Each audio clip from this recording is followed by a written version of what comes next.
എനിക്ക് ജപിക്കണമെന്ന് ആഗ്രഹമുണ്ട്. പക്ഷേ സമയമില്ലാത്തതുകൊണ്ടാണ് ഞാൻ ജപിക്കാത്തത്. എനിക്ക് ഭഗവാന്റെ നാമം ജപിക്കാൻ ആർക്കെങ്കിലും ഇഷ്ടമില്ലാതിരിക്കുമോ? എനിക്ക് വളരെ ഇഷ്ടമുള്ള കാര്യമാണ്. പക്ഷേ എനിക്ക് സമയമില്ലാത്തതുകൊണ്ടാണ് ഞാൻ ജപിക്കാത്തത്. ഗീത വായിക്കാനോ? അയ്യോ! ഗീത വായിക്കാൻ ആർക്കാ ഇഷ്ടമില്ലാതിരിക്കുക? ഭഗവാന്റെ ഗീത, ഭഗവാൻ പറഞ്ഞ വാക്കുകൾ എനിക്ക് ഗീത വായിക്കാൻ താല്പര്യമുണ്ട്. പക്ഷേ എനിക്ക് സമയമില്ലാത്തതുകൊണ്ടാണ് ഞാൻ വായിക്കാത്തത് കേട്ടോ. ഉം. ഭാഗവതമോ? അയ്യോ എന്ത് രസമാണെന്നറിയാമോ ഭാഗവതം? അമൃതത്തിന് തുല്യമാണ്. എന്താ ചെയ്യുക? എനിക്ക് സമയമില്ലാത്തതുകൊണ്ടാണ് ഞാൻ വായിക്കാത്തത് ഭാഗവതം. എനിക്ക് സമയമില്ല അതുകൊണ്ടാണ് വായിക്കാത്തത്. അപ്പോൾ ഇങ്ങനെയൊക്കെ നമുക്ക് നിറയെ കാര്യങ്ങൾ പറഞ്ഞ് ഒഴിവാക്കാൻ പറ്റും. പക്ഷേ ഒന്ന് നമ്മൾ മനസ്സിലാക്കുക, യമസ്യ കരുണാ നാസ്തി. യമരാജൻ്റെ കസ്റ്റഡിയിൽ നമ്മുടെ ഫുൾ ഇൻഫോർമേഷൻ അവിടെ ഉണ്ട്. അപ്പോൾ യമസ്യ കരുണാ നാസ്തി, യമരാജൻ യാതൊരു കരുണയുമില്ല. അദ്ദേഹം അവസാനം നമ്മളെ പിടിക്കാൻ വരുമ്പോൾ നാം സമയമല്ല എന്ന് പറഞ്ഞിട്ടുണ്ടെങ്കിൽ അദ്ദേഹം നമ്മൾ വിടില്ല. എനിക്ക് സമയമില്ലായിരുന്നു എന്ന് പറഞ്ഞിട്ടുണ്ടെങ്കിലും വിടില്ല, അദ്ദേഹം പിടിച്ചിട്ട് പോകും. അപ്പോൾ നമുക്ക് ഈ ഭൂമിയിൽ നിന്ന്, നമ്മളിപ്പോൾ ഇരിക്കുന്ന വീട്ടിൽ നിന്ന് നമുക്ക് യമരാജൻ്റെ കോട്ടയിലേക്കും പോകാം. അതേപോലെ തന്നെ പൂന്താനം പോയ പോലെ ഭഗവാന്റെ ധാമത്തിലേക്കും പോകാൻ പറ്റും. പൂന്താനം പറഞ്ഞു, കൃഷ്ണ കൃഷ്ണ മുകുന്ദ ജനാർദ്ദന കൃഷ്ണ ഗോവിന്ദ രാമ എന്നിങ്ങനെ തിരുനാമ സങ്കീർത്തനം എന്നിയെ മറ്റേതുമില്ല യജ്ഞമറിഞ്ഞാലും.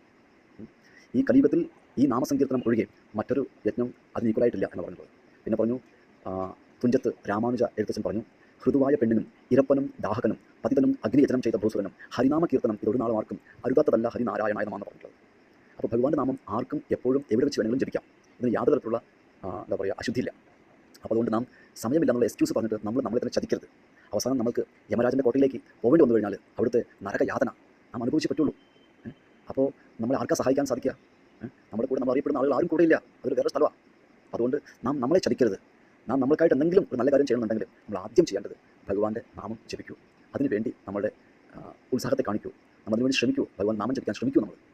അതുകൊണ്ട് പൂന്താനം ഇത്രയും വ്യക്തമായിട്ട് പറഞ്ഞിട്ടുള്ളത്, നാവു കൂടാതെ ജാതന്മാരാകിയ മൂകരെയം ഒഴിച്ചുള്ള മനുഷ്യർ എണ്ണമറ്റ തിരുനാമമുള്ളതിൽ ഒന്നു മാത്രം ഒരിക്കൽ ഒരു ദിനം സ്വസ്ഥനായിട്ടിരിക്കുമ്പോഴെങ്കിലും സ്വപ്നത്തിൽ താൻ അറിയാതെയെങ്കിലും മറ്റൊന്നായി പരിഹസിച്ചെങ്കിലും മറ്റൊരുത്തർക്ക് വേണ്ടിയെന്നാകിലും അതുമല്ലൊരു നേരം ഒരു ദിനം ചെവി കൊണ്ടിതു കേട്ടു എന്നാകിലും ജന്മസാഫല്യം അപ്പോഴേ വന്നുപോയി എന്നാണ് പറഞ്ഞത്.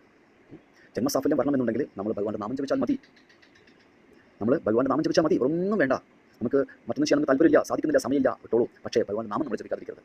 കലൗ നാമമാത്രേണ പൂജ്യതേ ഭഗവാൻ ഹരി, ഹരേർ നാമൈവ കേവലം കലൗ നാസ്തിയവ ഗതി അന്യഥ എന്നാണ് പറഞ്ഞിട്ടുള്ളത്. അപ്പോൾ ഈ കലിയുഗത്തിൽ വന്നിട്ട് ഈ ഭഗവാന്റെ നാമജപത്തിന് തുല്യമായിട്ട് യാതൊരു തരത്തിലുള്ള ആധ്യാത്മിക പ്രവൃത്തികളും ഇതിന് ഈക്വലായിട്ട് വരുന്നില്ല. കാരണം ഇതാണ് നമുക്ക് ശുപാർശ ചെയ്യപ്പെട്ടിട്ടുള്ളത്. പൂന്താനം പറഞ്ഞു, ഗുരുനാഥൻ തുണചൈക സന്തതം തിരുനാമങ്ങൾ നാവിന്മേൽ എപ്പോഴും പിരിയാതെ ഇരിക്കണം നമ്മുടെ നരജന്മം സഫലമാക്കിടുവാൻ എന്ന് പറഞ്ഞു. മാത്രമല്ല ഭഗവാൻ കൃഷ്ണൻ ഭഗവത്ഗീതയിൽ പറയുന്നു, യജ്ഞാനാം ജപയജ്ഞോസ്മി, യജ്ഞങ്ങളിൽ വെച്ച് ജപയജ്ഞം ഞാൻ തന്നെയാണെന്നാണ് പറഞ്ഞിട്ടുള്ളത്. അതുകൊണ്ട് ഇത്രയും ഇരിക്കെ നാം എന്താണ് ഭഗവാന്റെ നാമം ജപിക്കാൻ മടി കാണിക്കുന്നത്? നാം എന്താണ് സമയമില്ല എന്ന് പറഞ്ഞിട്ട് ഒഴിവുകൾ പറയുന്നത്? ആർക്ക് വേണ്ടിയാണ് നാം ജപിക്കുന്നത്? ഒന്ന് മനസ്സിലാക്കൂ, നാം ഈ ശരീരം വിട്ട് കഴിഞ്ഞാൽ, യമൻ്റെ കോട്ടയിലേക്ക് പോയി കഴിഞ്ഞാൽ നമ്മളെ ആർക്കും സഹായിക്കാൻ സാധിക്കില്ല. അതുകൊണ്ട് നാം ഇപ്പോഴും നാം ശ്രമിക്കൂ, നമ്മൾ നല്ലത് ചെയ്യൂ. ഭഗവാൻ